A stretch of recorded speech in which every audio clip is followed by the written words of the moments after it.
American fighter planes based in England, operating in the skies of Western Europe against the German Air Force. This is the P-47, the Thunderbolt, a fast, tough, high-altitude fighter with a dive like its name and an 8-gun blast in its wings. Here is the Lightning, the P-38, master of the air in many theaters of war. The long range and concentrated firepower of this great fighter counted in Western Europe, too. The Mustang, the P-51, longest range fighter in the world. Speed, fast climb, quick dive, tight turn. A fighter pilot's dream. Into these three great fighters, America poured its genius, its millions of man-hours of labor, its faith in victory against the Luftwaffe.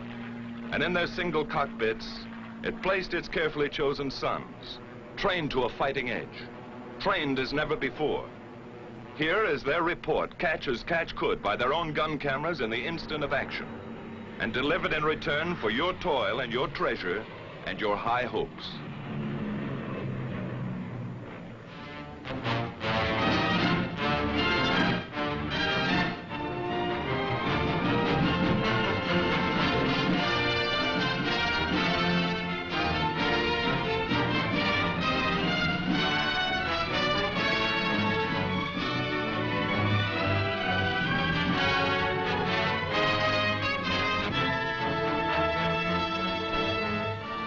This is a Thunderbolt base in East Anglia on the east coast of England.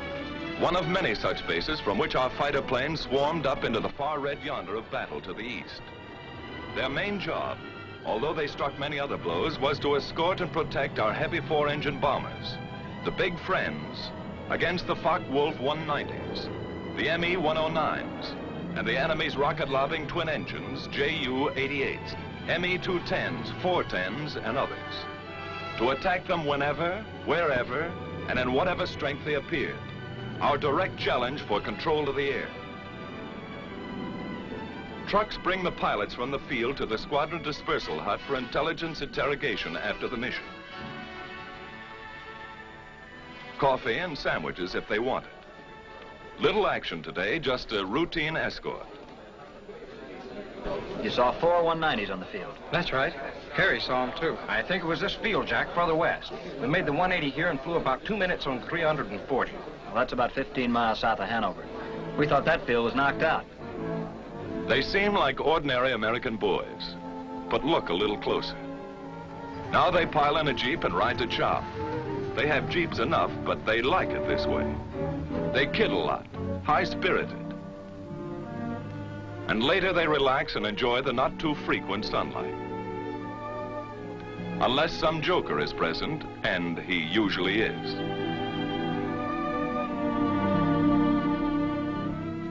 They keep pretty fit, ready to stand anything up to 7 hours in a single-seater in substratosphere, alert every second. And they keep their eye in. This fellow has 22 destroyed. Well, he may have if he keeps at it. And they won't be clay pigeons.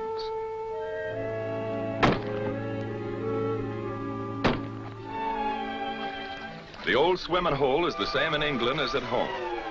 They had a beautiful summer in England that day. Little aquatic practice won't hurt either. They may have to make a high dive with chute and become a channel swimmer almost any time. Of course, it gives their airborne pals a fine chance to practice low flying a bit.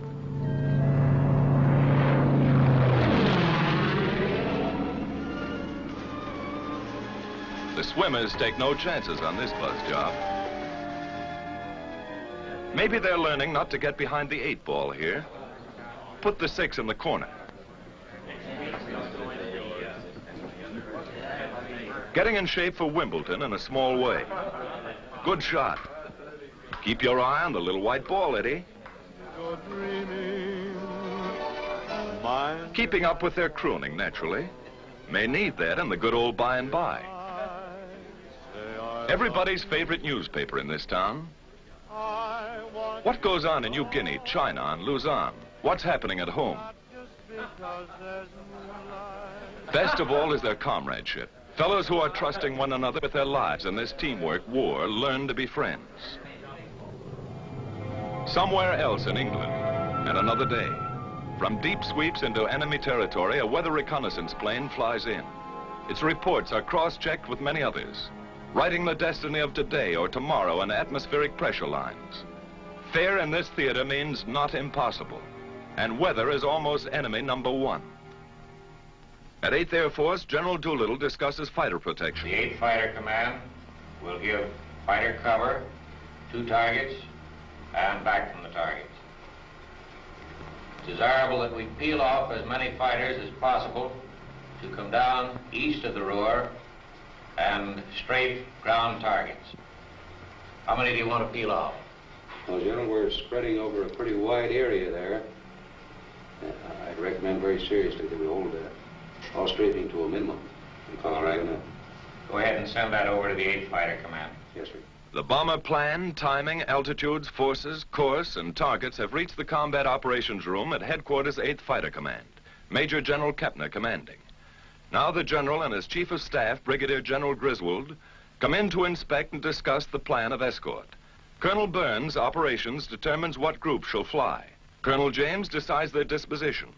Colonel Callahan, intelligence, estimates where and when the enemy will intercept. It's an intricate scientific plan, based upon information from many sources, and upon the route and location of the target.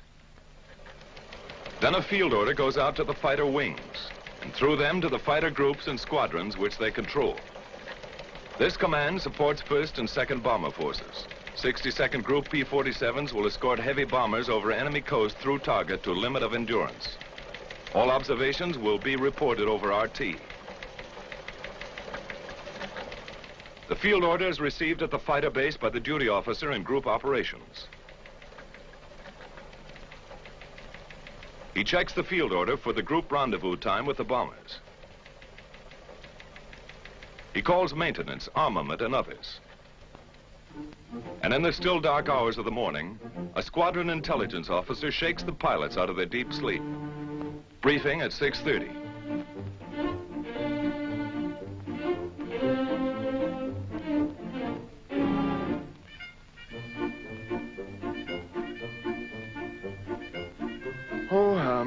Why can't they fight the war at a reasonable hour?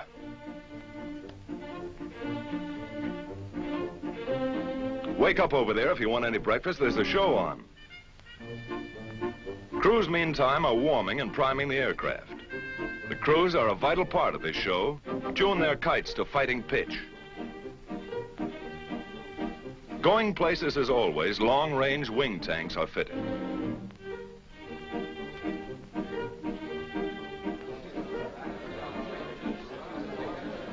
Now briefing and everybody present. The colonel comes in.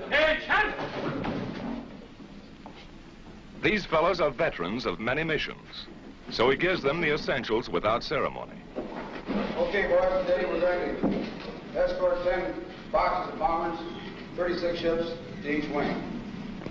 We're on the front end of the 1st Task Force, picking them up in the Mannheim area, around the target, about 20 miles east of Mannheim, at which time we will proceed up to the aerodromes north of Frankfurt, where we will strafe. Now today, I want to use the same system we used the other day. That is, dividing the field up into sections, one squadron only on the field at one time. When the ammunition is expended from that squadron, you'll move up and let the other top cover squadron come down and strafe. Okay, boys, we'll start engines at 8:50, take off 8:58 to 9:06, rendezvous with the big friends 11:04, escort until 11:24, strafe until 12:16. The pilots make notes on the back or palm of their left hands. No chance of losing that little memo in a moment of excitement, or not much chance. Okay, any more questions? Intelligence? Intelligence takes over. Gentlemen, you may expect considerable enemy opposition today. The Germans have brought in some 100 single-engine fighters, chiefly 109s, some 190s, to stop the American drive across the Rhine. Watch your flank at the Rhine River, at Mannheim, and particularly in the Frankfurt area. Now, after you break escort, There are 4 aerodromes which we've marked in red pins.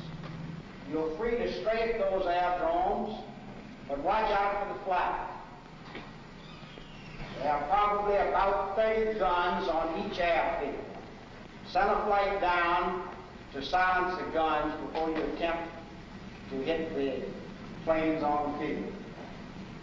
Then time check. A minute is a long time for an air fighter. In 10 seconds, the time will be exactly 0658. Good luck, man.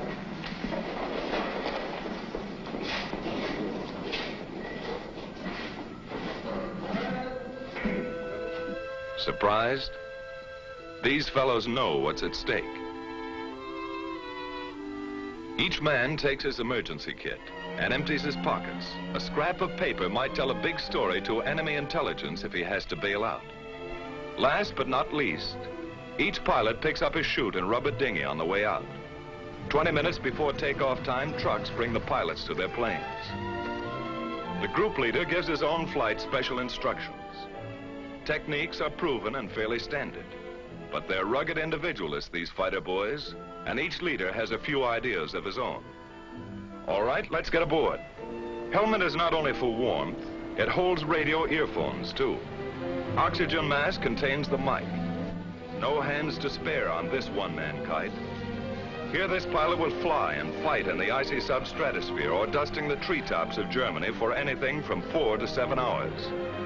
Oh, my aching back.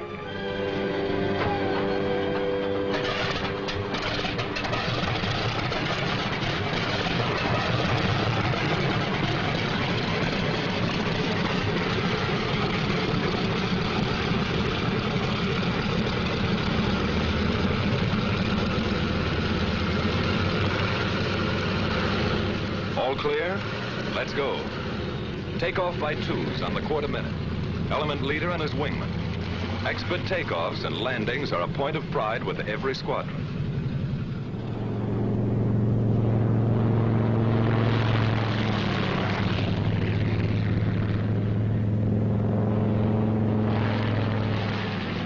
While at other bases, timed to the escort schedule, the P-38s get underway. And at still others, here go the long-range Mustangs to keep their rendezvous with the big friends someplace deep in Germany. Somewhere out there over enemy territory, near or far on the long route as the bombers go out and come home, each of these fighter formations will make rendezvous with them at a certain point on the exact minute. These Thunderbolts climb steadily over the channel and into hostile air. They keep fairly close together to prevent wandering and to save gas. That all-important item for the long-range escort fighter. He can't borrow a couple of coupons over Frankfurt or Cologne. Now they open up into battle formation, fairly line abreast. Each pair, leader and wingman, never willingly separated, is a combat element. 4 planes are a flight, 8 a section, 16 a squadron, 3 squadrons a group. All working together because it's teamwork every second or die. Just as simple as that. Close to rendezvous now, and in the distance are the bombers. Advanced formations of the perhaps 100-mile-long Armada. The Thunderbolts maneuver for their escort position. Each pilot searches the sky constantly, watching for the main enemy attack which may come near the coast or deep in Germany, or a hit-and-run sneak attack by the enemy's aerial snipers. Red leader to outpost. Bogies at 10 o'clock level. Outpost to red leader. Your bogies look like friendly Spitfires. But these black darts are not friendly. This is red leader. All right, men on the ball. This is it. 109's at 9 o'clock. Yellow leader to outpost. 1 Fog Wolf coming in. Outpost to red leader. Can we get them? It's our turn, Chief. Red leader to outpost. White flight drop tanks and attack. Red flight stay up for cover. Yellow flight continue to escort.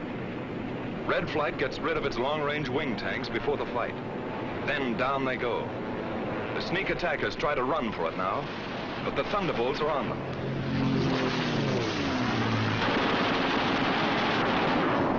With the touch of the finger on the stick, a camera and 8 machine guns are put into action. Small cameras set on the wings make the record. Poor pictures due to gun vibration. But you see it when it happened, as the pilot saw it.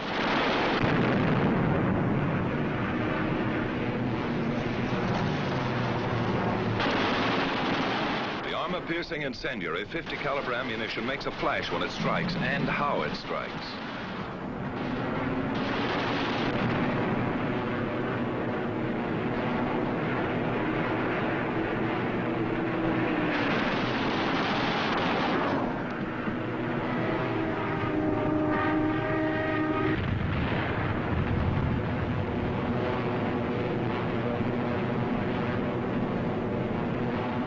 The bombers, ready with their own guns for anything that slips through, didn't need them this time. All over now, just a skirmish, part of the escort routine. The flight reforms and climbs to regain its position with the rest of the squadron. In the distance, coming in to relieve the Thunderbolts, is a group of Mustangs. This is Red Leader. Okay, men, it's time to break escort. Mustangs coming in at 8 o'clock. The Thunderbolts break escort. They head for home, watching for every possible strafing target on the way. The Mustangs, far in the distance, sweep the surrounding sky as they come in. Next to the belly or wing tank, which doubled the fighter range, the most important feature of long-range fighter escort was the relay system. Because of differences in bomber and fighter speeds and the need of much weaving, fighters used up their time and distance almost twice as fast as the bombers. Thus, the same group of fighters could remain with the bombers only 25 to 40 minutes out of a 6 or 8 hour mission, going and coming. And 1,000 fighters might be needed to keep anything from 40 to 100 on the job at all times.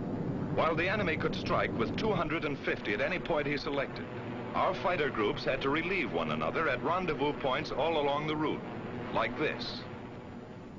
Simple in diagram, but difficult in the limitless, often weather-blinded spaces of the enemy air. It took planning, leadership, and most of all, it took individual fighting skill and courage to match the enemy's tactical advantages.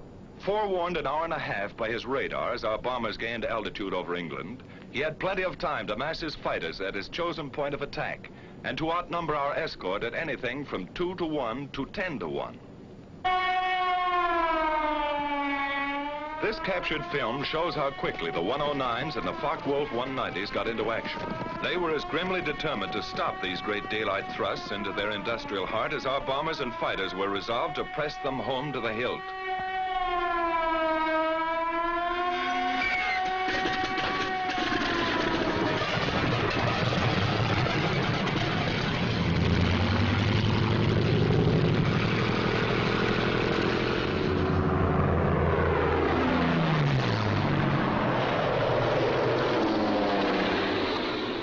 In Germany now, weaving ahead, above, below, and all around the bombers like a screen of destroyers protecting the main fleet.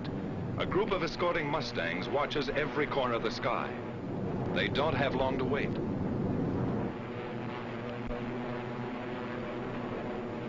Ceaseless training plus battle experience has taught them to recognize the enemy almost by instinct. Where they are, how they act. First hostile aircraft is spotted.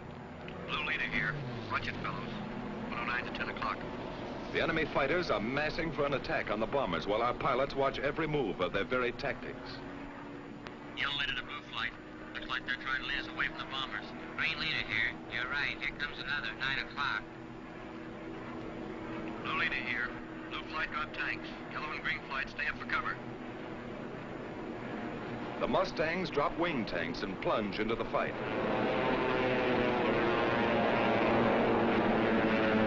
The head-on dive through the fortress's formation is a favorite. So fast sometimes, and so many, our fighters cannot head all of them off. The Huns make a sneak attack on our bombers from behind. Some of them get in close, as this captured enemy gun camera film shows, and hammer our bombers with their 20 millimeters. It's punishing, but they shall pay.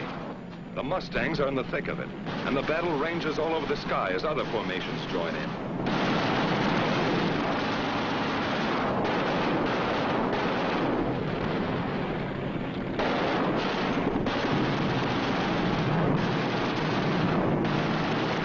Jerry's attack in waves and sometimes inflict great damage before they're driven off.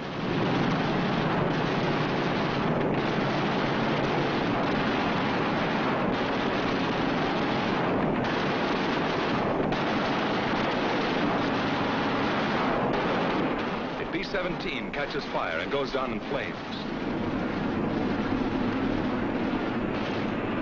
The German pilots are determined.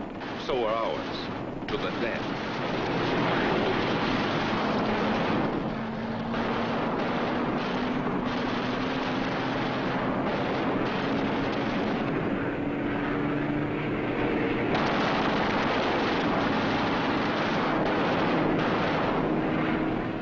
His tail shot off, but still going ahead. And still they come.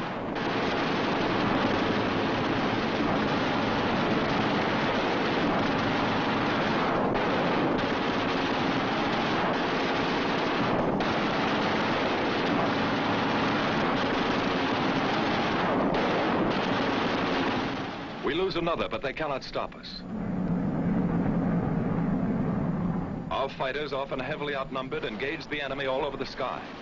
And this battle is only one of many. Day after day, month after month, Mustang, Thunderbolt, Lightning against the ME-109s and the FW-190s. Our fighters attacked, attacked, attacked. 2 into 10, 6 into 50. They broke up the enemy's mass assaults. Then his shattered flights were pounced upon and destroyed individually.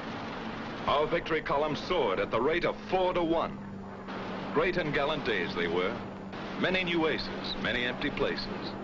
Victory, victory, death, victory, victory.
While our ever-increasing fleets of fortresses and liberators pressed relentlessly onto their targets, whenever attacked, they defended themselves with legendary gallantry and effectiveness.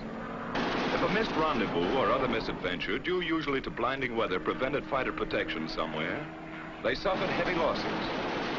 But no American fighter ever failed them because of enemy odds, however great. Never was a mission turned back by enemy action. Our bomber and fighter losses, though strikingly less than the enemy's, were heavy. But the home front sent us more bombers and fighters, and more well-trained pilots, and our fleets grew mightier by the month. But the enemy first-line operational strength was maintained also. The great air battle of Europe was still undecided. In February 1944, there was a sudden change. Our fighters were ordered to range wider, even at some risk to the bombers, to seek the enemy instead of waiting for him, and above all, to follow him to his destruction. A gigantic fighter battle raged across the European skies with victories by our fighters alone of 60, 85, over 100 destroyed each day. The fight came down from almost invisible heights to the final decision, perhaps only a few feet above the ground. Enemy warplanes of every kind and in fantastic numbers were splashed all over the landscape of northwestern Germany and occupied Holland, Belgium, France.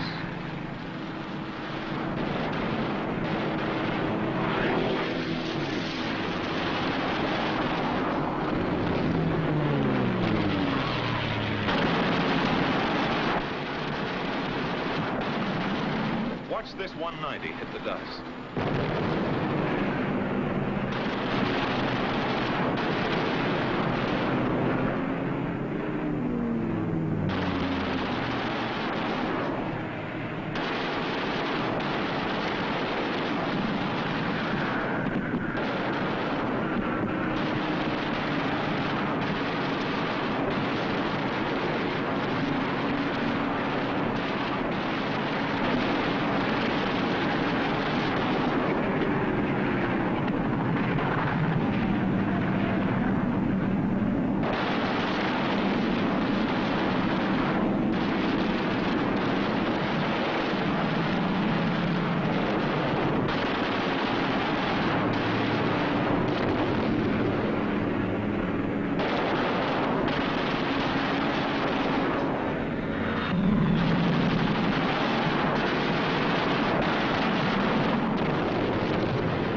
crucial battle. Both sides aware of the coming events and air domination itself at stake. Once again, a better cause, better planning and leadership, better equipment, and beyond everything else, the know-how valor of our fighter pilots gave us victory. Only this time it was decisive.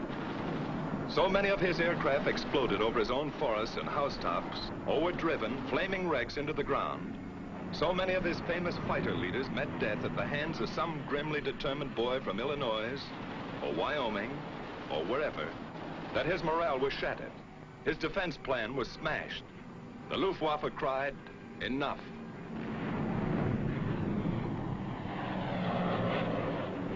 And the day arrived when a huge 8th Air Force bomber mission with full fighter escort was flown to Berlin and back in good weather without challenge by a single enemy fighter.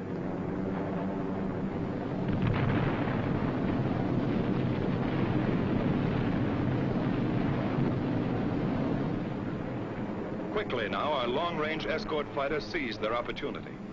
Since the enemy did not come up to fight, down they went to blast his planes to pieces and burn them on his own aerodromes all over Western Europe and the very heart of Germany.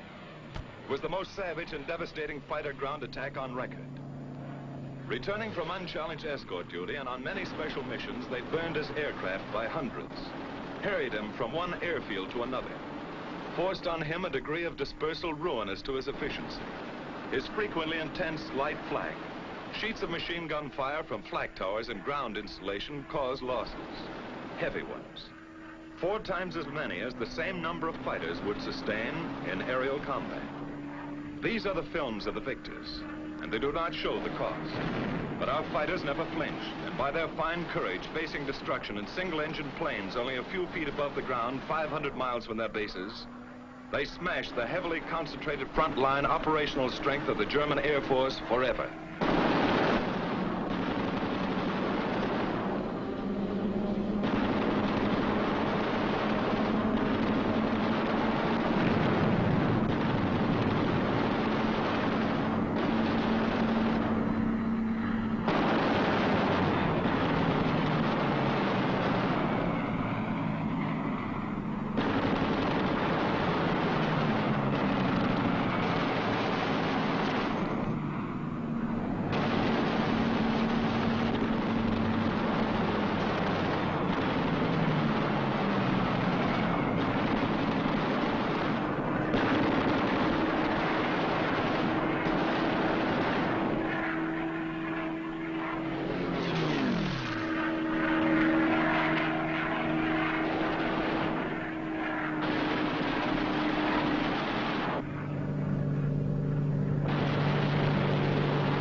These Jerry revetments could be attacked only through the front door.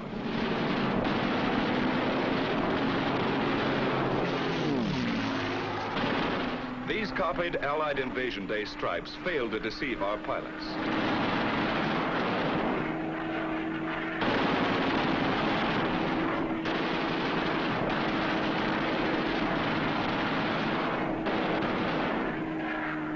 The enemy often dispersed his aircraft in the woods fringing his airdromes.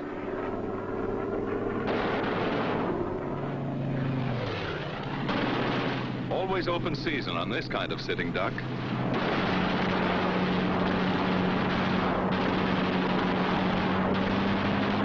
Watch this boy reef it around for another crack.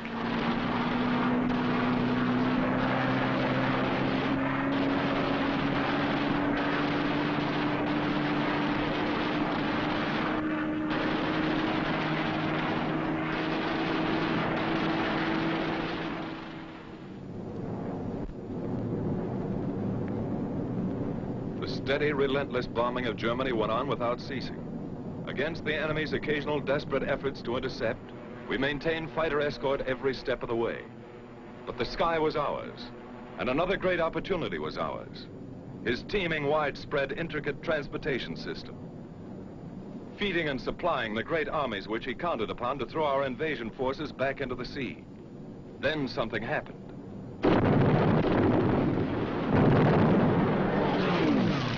The enemy's roads and railroads were struck with a mighty force of air power. They were tense days, crucial days, and both sides knew it. Our fighters, freed by their bitterly won victory in the air, became a dominant factor on the ground. These Thunderbolts are dive bombing. They strike home. But by far the greatest, the almost paralyzing destruction they inflicted was by the burning, hard-hitting fire of their 50 caliber guns. They exploded locomotives by the thousand and burned freight cars in uncounted numbers. No train in daylight hours was safe. No marshalling yard a haven. The enemy's desperately needed rail transport system was shattered all over the map.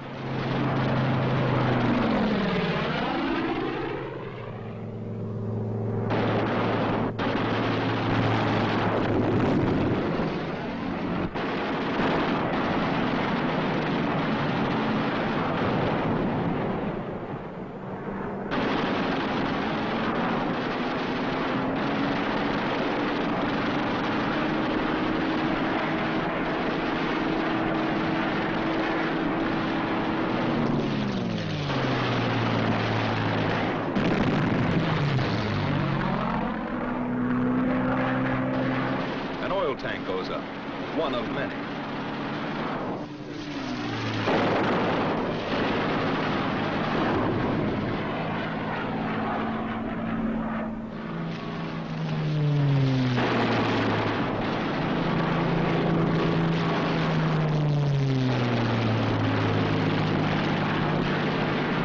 No mistaking gasoline when you hit it.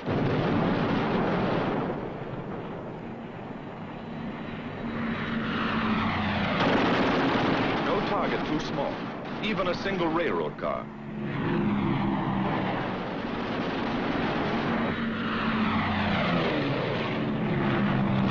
The Hun tried to hide his trains in the woods, but it did not save them.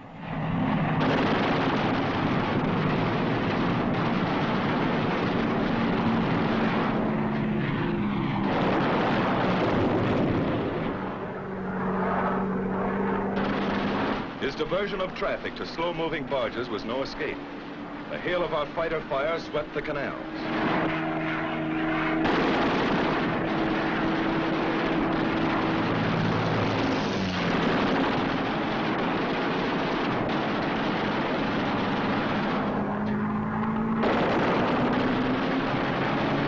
Flak towers like these cause us lots of damage. They took plenty in return. Radio and radar stations came in for a special beating.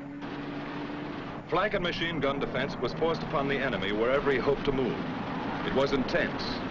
Watch these bursts of light flak. Much of it our skillful pilots knew how to avoid. Some of it cost us grievous losses. None of it turned us aside.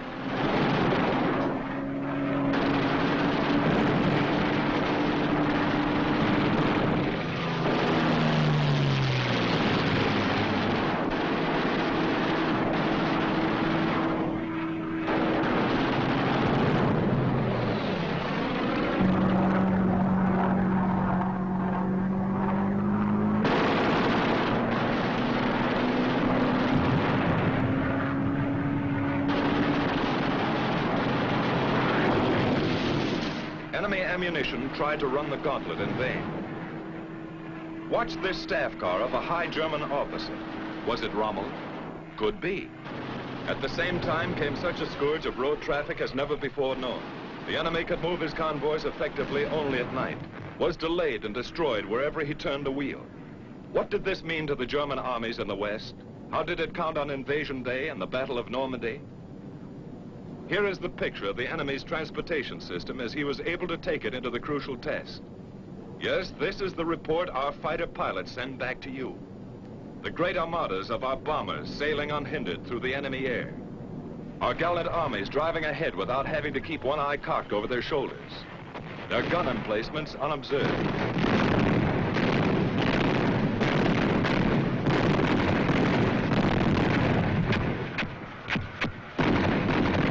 Everywhere above the mighty battle was and is the flash of American fighters. The Thunderbolt, the Lightning, the Mustang. The Germans see them deep in their own sky and cringe. Our men see them above the grim fight and cheer. There are remembered names in the mess halls. Major Gerald Johnson, a crack shot. Major Goodson, gallant fighter. Major Dwayne Beeson, great tactician. Captain Eugene O'Neill, one of the best. Major Don Gentili ran up a flaming record. Colonel Don Blakesley, great leader of 4th Group. Major Walker Mahurin, one of the first and best of the great aces. Major Bob Johnson in all his victories. Lieutenant Colonel Gabreski, with a great career. And Colonel Hubert Zemke, famous commander of 56.